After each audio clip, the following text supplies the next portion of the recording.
Jujutsu Kaisen season 3 episode 9। तो अब तक हमने देखा कि हिगुरुमा यूजी की बात नहीं मानता और तुरंत अपने डोमेन को एक्सपेंशन कर लेता है जिसका नाम था डेडली सेंटेंस। यूजी सोचता है कि डोमेन खुलने से पहले ही वो हिगुरुमा पर अटैक कर देगा, जिसके बाद वो भागकर हिगुरुमा के पास जाता है और उसे एक पंच मारने की कोशिश करता है, लेकिन उसका हाथ बीच में ही रुक जाता है। हिगुरुमा बोलता है कि उसके डोमेन में मारामारी अलाउड नहीं है और ये नियम उन दोनों पर ही लागू होता है। इसके बाद ये दोनों एक कटघरे में खड़े हो जाते हैं। हिगुरुमा का डोमेन असल में एक कोर्ट के जैसा है जहां यूजी के खिलाफ ट्रायल होगा और हिगुरुमा के पीछे जो शिकिगामी है वो इस कोर्ट का जजमैन है। इसके बाद जज बोलता है कि यूजी पर आरोप है कि वह 18 साल से छोटा होने के बाद भी वेगस पार्लर में गया था। हिगुरुमा कहता है कि जजमैन को डोमेन में खड़े लोगों के बारे में सब कुछ पता होता है, लेकिन हिगुरुमा को ये सारी जानकारी नहीं पता।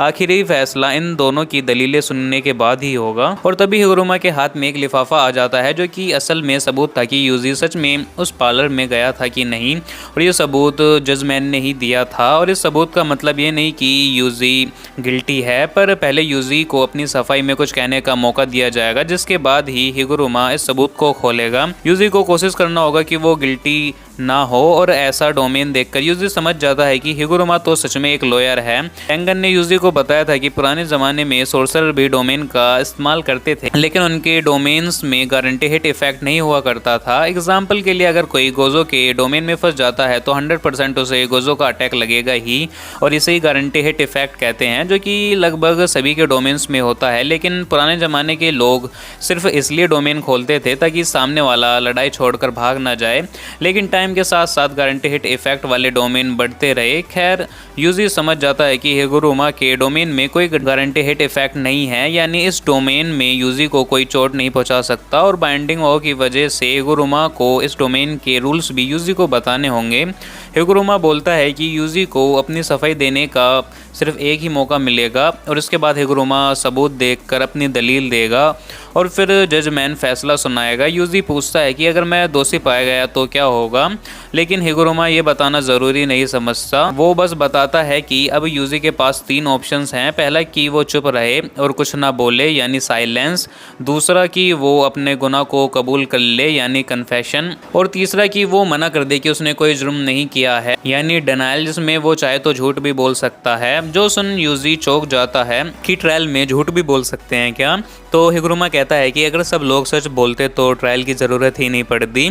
अब यूजी सोचने लगता है कि उसे क्या बोलना चाहिए, क्योंकि वो उस पार्लर में गया भी था और उसने वहाँ गेम्स भी खेले थे और पैसे भी जीते थे, लेकिन सज़ा से बचने के लिए उसे झूठ बोलना होगा। पर उसे ये नहीं पता कि उस सबूत में आखिर है क्या। अगर सबूत में ये बताया ही नहीं गया कि यूजी उस पार्लर में गया था तो यूजी मना कर सकता है। अगर सबूत में ये है कि यूजी अंदर गया था तो यूजी बहाना बना सकता है कि वो तो सिर्फ अंदर टॉयलेट का इस्तेमाल करने के लिए गया था, लेकिन इससे ये साबित हो जाएगा कि वो अंदर गया था और वो कन्फेस भी कर लेता है, शायद उसकी सज़ा कम हो जाए। लेकिन यूजी को तो ये भी नहीं पता था कि इस जगह सज़ा क्या मिलती है। अब यूजी बोलता है कि वो पार्लर के अंदर गया था, लेकिन सिर्फ टॉयलेट इस्तेमाल करने। हिगुरुमा अब सबूत को ओपन करता है। उसमें यूजी की एक फ़ोटो निकलती है जिसमें वो पास ही के एक ATM में खड़ा था, यानी सबूत का पार्लर से कोई लेना देना ही नहीं था। पर यूजी ने खुद बोल ही दिया था कि वो पार्लर में गया था, पर सबूत के मुताबिक उसने ATM से पैसे भी निकाले थे, यानी वो अंदर सिर्फ टॉयलेट के लिए ही नहीं गया था, उसने गेम्स भी खेले होंगे, जबकि उसकी उम्र 18 साल से कम थी। फिर भी पार्लर में घुसकर उसने कानून तोड़ा। यूजी सोचता है कि ऑप्शन 3 ही सही था, उसे साफ मना कर देना था कि वो पार्लर में गया ही नहीं। फिर ATM वाली फ़ोटो से कुछ साबित ही नहीं होता। हिगुरुमा भी बोलता है कि ATM से पैसे निकालना कोई बुरी बात नहीं है, यूजी को सिर्फ कहना था कि उस पर लगा इल्ज़ाम गलत है। खैर, जजमैन अब फैसला सुनाता है कि यूजी गिल्टी है और उसकी सज़ा है कॉन्विक्शन। इसके बाद ही जज और डोमेन दोनों ही गायब हो जाते हैं और ये लोग असल दुनिया में आ गए थे। हिगुरुमा तुरंत ही यूजी पर अपना हथौड़ा फेंक कर मारता है, जो उसके हाथ पर जाकर लगता है और उसे थोड़ी चोट भी आ जाती है। हिगुरुमा फिर यूजी के करीब आता है और वो हथौड़ा गायब होकर वापस उसके हाथ में आ गया था। यूजी समझ जाता है कि हिगुरुमा अपने हथौड़े को कहीं से भी बुला सकता है और इसका कोई साइज भी छोटा या बड़ा कर सकता है। हिगुरुमा यूजी से कहता है कि तुम तो काफ़ी स्ट्रॉन्ग हो, जिस पे यूजी बोलता है कि ये बात मैं 50 बार सुन चुका हूँ, लेकिन हैरानी इस बात की है कि मैं अपनी कर्स एनर्जी कंट्रोल नहीं कर पा रहा हूँ। हमें बताया जाता है कि हिगुरुमा की उम्र 36 साल है। उसने लो यूनिवर्सिटी के सभी बड़े एग्जामों को आसानी से पास कर लिया था और वो भी अपने पहले ही अटैम्प्ट में। हिगुरुमा के लिए ऐसा करना बहुत आसान था। उसने सिर्फ वही दिमाग लगाया जहाँ ज़रूरत थी। आसपास के लोग तो उसे जीनियस मानते थे, लेकिन हिगुरुमा जितना अच्छा लॉयर था उससे कहीं ज़्यादा टैलेंटेड सोर्सरर है। पावर मिलते ही उसने अपने डोमेन एक्सपेंशन कर दिया था और फिर वो अपनी ही टेक्निक को एनालाइज करते हुए उसने बाकी बैरियर टेक्निक का भी इस्तेमाल कर लिया और उसके बाद कर्स एनर्जी कंट्रोल करना भी। और पावर मिलने के सिर्फ 12 दिन बाद ही हिगुरुमा ग्रेड 1 का सोर्सरर जितना पावरफुल बन गया था। कलिंग गेम में एंटर करने से पहले उसने ना जाने कितने कर्स स्प्लिट को ख़त्म किया है और वो अब तक वहाँ 20 प्लेयर्स को हरा चुका है। हिगुरुमा अब अपने हथौड़े को बहुत लंबा कर यूजी पर अटैक करता है। फिर वो अपने हथौड़े को बार बार यूजी की तरफ फेंकने लगता है, लेकिन यूजी किसी तरह सारे अटैक से बच रहा था।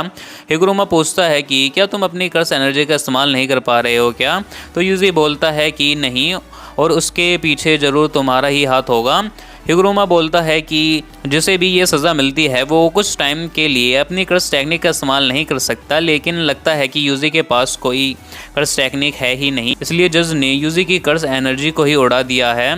दोस्तों, कर्स टेक्निक हर सोर्सरर का एक स्पेशल पावर है। जैसे मेगुमी अपने शिकिगामी को समन कर सकता है, लेकिन यूजी के पास तो कोई टेक्निक है ही नहीं, वो तो बस लात घुसे ही मारता है। हिगुरुमा मन में सोचता है कि बिना कर्स एनर्जी के भी यूजी उसके सामने टिका कैसे है। इसका मतलब उसकी बॉडी कुछ ज़्यादा ही स्ट्रॉन्ग है, लेकिन किसी आम इंसान की बॉडी इतनी ज़्यादा पावरफुल कैसे हो सकती है? ज़्यादातर सोर्सरर जब अपनी टेक्निक खो देते हैं तो वो बहुत ही कमज़ोर हो जाते हैं, लेकिन यूजी की कर्स एनर्जी भी डिसेबल कर दी गई है और फिर भी वो इतने अच्छे से लड़ रहा है। ज़्यादातर लोग तो उसके एक हथौड़े में ही निपट जाते हैं, यानी हिगुरुमा को भी थोड़ा संभल के लड़ना होगा और यूजी को हराने के लिए उसे अपनी पूरी ताकत का इस्तेमाल करना होगा। जिसके बाद फिर से यूजी पर वो अटैक करने लगता है, जिससे यूजी नीचे स्टेज पर गिर जाता है और जिसके बाद वो हिगुरुमा के बाथ टब को ही उसके ऊपर फेंक कर मारता है, लेकिन हिगुरुमा पानी से निकलते हुए अपना बड़ा सा हथौड़ा यूजी को मार देता है, जिससे नीचे यूजी दबने लगता है। हिगुरुमा को ऐसा लग रहा था कि वो कभी ना टूटने वाले खिलौने के साथ खेल रहा है। इधर यूजी की हालत खराब हो रही थी। वो सोचता है कि हिगुरुमा की भी कोई तो कमजोरी होगी, तभी उसके दिमाग की बत्ती जलती है और वो बोलता है कि उसे रीट्रायल चाहिए और इस केस की सुनवाई फिर से की जाए। उसके ये बोलते ही दोनों वापस हिगुरुमा के डोमेन में आ जाते हैं। जजमैन जिससे भी सज़ा सुनाता है उनके पास ये अधिकार होता है कि वो रीट्रायल डिमांड कर सकते हैं जब तक वो इंसान खुद अपना गुनाह कबूल न करे। जजमैन अब बोलता है कि यूजी पर इल्ज़ाम है कि उसने शिबुया में ढेर सारे लोगों को मारा है। अब ये सुन यूजी बोलता है कि हाँ, ये सच है और मैं अपना गुनाह कबूल करता हूँ। और ये सुन जजमैन गुस्सा हो जाता है और बोलता है कि तुम्हें मौत की सज़ा सुनाई जाती है। दोनों वापस असल दुनिया में आ जाते हैं और अब हिगुरुमा के हाथ में हथौड़े की जगह एक नई तलवार आ गई थी, जिसका नाम था एग्जीक्यूशनल स्वॉर्ड। और सबसे बड़ी सज़ा जो जजमेंट सुना सकता है वो मौत की सज़ा है। और ऐसा होने पर हिगुरुमा के हाथ में एक स्वॉर्ड आ जाती है और इस स्वॉर्ड से वो अगर किसी को छू भी ले तो उस इंसान की मौत हो जाती है। और हाँ दोस्तों, ये स्वॉर्ड किसी भी सोर्सरर को ख़त्म कर सकती है, यानी गोज़ोर सुकुना को भी। जिसके बाद हिगुरुमा मानता है कि किसी भी इंसान को समझने का मतलब है उसकी सारी कमज़ोरियाँ देखना, लेकिन प्रॉब्लम ये है कि जब वो लोगों की कमज़ोरियाँ देखता है तो उसे इंसानियत सुंदर नहीं बल्कि बदसूरत लगती है। रोज़ रोज़ क्रिमिनल्स को देखकर उसका दिमाग ख़राब हो रहा था।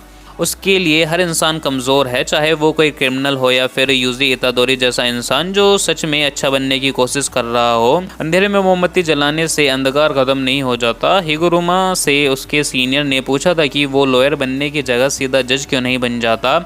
तब हिगुरुमा ने जज बनने से मना कर दिया था क्योंकि उसे लगता था कि इंसान कमज़ोर होते हैं, पर उस समय हिगुरुमा का मानना था कि ये कमियां ही इंसानों को स्पेशल बनाती हैं। और ये बात हिगुरुमा को इसलिए याद आई क्योंकि यूजी ने ऐसे गुनाह को कबूल कर लिया था जो उसने कभी किया ही नहीं। सबूत वाला लिफाफा जो हिगुरुमा को दिया जाता है उसके अंदर क्या है ये बात हिगुरुमा को पहले ही पता चल जाती है और उसमें लिखा था कि शिबुया में उन लोगों को सुकुना ने मारा था, न कि यूजी ने। यूजी किसी तरह अब हिगुरुमा की स्वॉर्ड से बचा हुआ था। हिगुरुमा अपनी स्वॉर्ड को गायब कर देता है और यूजी उसे एक पंच कर देता है जिससे हिगुरुमा दूर जाकर गिरता है और ये देख यूजी भी कंफ्यूज हो जाता है। हिगुरुमा फिर कहता है कि उस समय सुकुना ने यूजी की बॉडी पर कंट्रोल किया हुआ था, यानी यूजी ने कोई क्राइम नहीं किया है। यूजी बोलता है कि फिर भी गलती मेरी थी क्योंकि मैं कमज़ोर था, लेकिन तुमने अपनी तलवार को गायब क्यों किया? तो हिगुरुमा कहता है कि मुझे याद आ गया कि मैं लॉयर क्यों बनना चाहता था। शायद यूजी जैसे और भी अच्छे लोग होंगे जिन्हें हिगुरुमा की ज़रूरत होगी और वो यूजी को अपने 100 पॉइंट्स देने के लिए फिर मान जाता है। दोनों अब कुर्सी पर बैठ जाते हैं। हिगुरुमा यूजी से पूछता है कि उसने कभी किसी को जानबूझकर मारा है? तो यूजी कहता है कि हाँ, जिस पे हिगुरुमा कहता है कि काफ़ी बुरा लगा होगा ना। खैर, यूजी की बात मानते हुए हिगुरुमा अपने 100 पॉइंट्स का इस्तेमाल करता है और एक नया रूल ऐड कर देता है जो ताकि प्लेयर्स एक दूसरे को पॉइंट्स ट्रांसफ़र कर सकते हैं और कोगा ने तुरंत इस नियम को ऐड करवा देता है। इसके बाद हिगुरुमा अपने 1 पॉइंट्स यूजी को ट्रांसफ़र कर देता है, यानी कि अब अगले 19 दिन तक यूजी बिल्कुल सेफ है। इसके बाद हिगुरुमा यहाँ से जाने लगता है। यूजी उसे बोलता है कि क्या तुम हमारी मदद कर सकते हो? तब हिगुरुमा बताता है कि जब उसने पहली बार कोर्ट में अपने डोमेन को खोला था तो उसने वहाँ के जज और सामने वाले लॉयर दोनों को मार दिया था जिन्होंने कीता को गलत सज़ा दिलवाई थी और उनसे ही हिगुरुमा को 2 पॉइंट्स मिले थे। बाकी 100 पॉइंट्स उसने कॉलोनीज़ में आने के बाद हासिल किए थे। जब कलिंग गेम ख़त्म हो जाएगा तो हिगुरुमा खुद को पुलिस के हवाले कर देगा और अगर वो यूजी के साथ रहा तो उसे खुद से और ज़्यादा नफरत होने लगेगी। और इतना ही कहकर हिगुरुमा वहाँ से चला जाता है और इसी सीन के साथ इस एपिसोड का यहाँ पर एंड हो जाता है। तो आई होप आपको इस एपिसोड की एक्सप्लेनेशन पसंद आई हो और हाँ, अगर आपको इसके पिछले एपिसोड की एक्सप्लेनेशन देखनी हो तो उसकी लिंक भी मैंने इस वीडियो के डिस्क्रिप्शन में दे दी है, आप उसे भी कंप्लीट देख सकते हैं। तो इस वीडियो में इतना ही, मैं मिलूंगा आपको नई वीडियो में नई एनिमे फिर नई वेब सीरीज़ की एक्सप्लेनेशन के साथ। तब तक के लिए गुड बाय।